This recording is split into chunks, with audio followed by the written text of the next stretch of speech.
What if the one moment that could have changed your entire life almost never happened?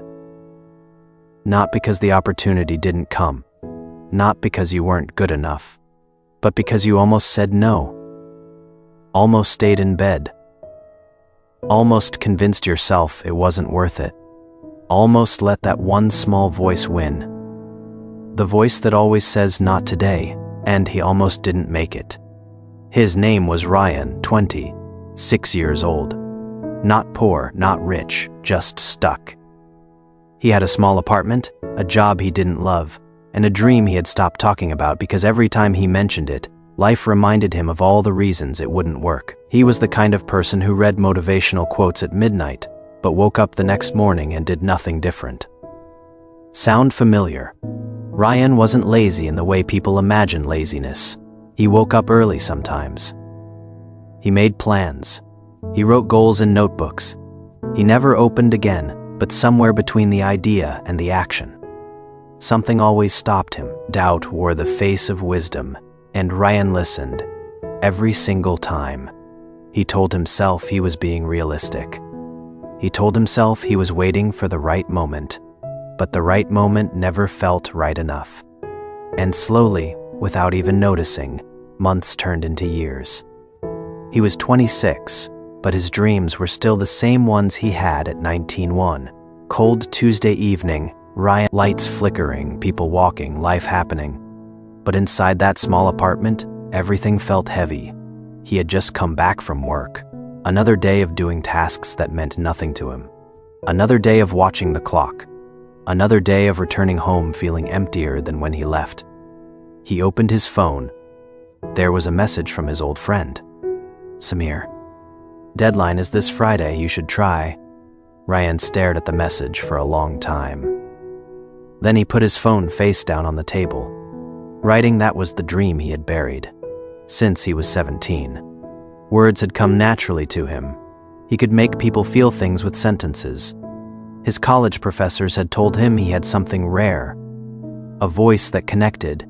But rare doesn't pay bills. That is what everyone told him, so he put the pen down. He chose the safe job, the predictable life, the quiet surrender. And now here was this message, this small, inconvenient message, knocking on the door of everything he had locked away. He picked up the phone again, read it again, then opened his laptop and closed it. I haven't written anything serious in 3 years, he thought. I'll embarrass myself. What is the point? I won't win anyway. He went to bed that night without replying, but he couldn't sleep. He stared at the ceiling for hours.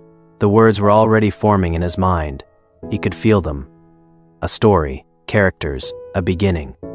But every time he reached for it mentally, the fear pulled him back. You are not good enough anymore. 3 years is too long. You'll try and fail and feel worse than if you never tried at all. He believed those voices, he always had.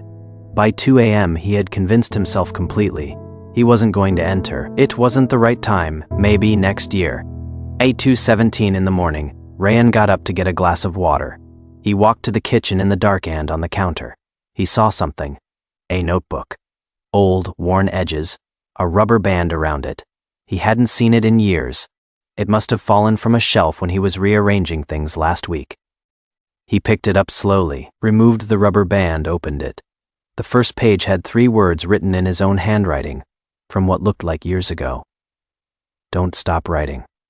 He stood there in the dark kitchen, barefoot, holding that old notebook, and something cracked open inside him, not dramatically, not like a movie moment with music and light, quietly, like a door that had been stuck for a long time, finally, gently, moving. He remembered who he was before the fear arrived, before the world told him to be practical, before he started shrinking himself to fit inside a life that was never really his. He sat down on the kitchen floor, right there, back against the cabinet, and he started reading his old writing. Pages and pages of raw, honest, beautiful words, and tears came. Not of sadness exactly, of recognition. This is me, he thought. This is still me. Ryan sat on that kitchen floor until 4 a.m. And when he finally stood up, something was different. Not loud. Not sudden, but real. He walked to his laptop. opened it. Not for the competition, not for anyone else.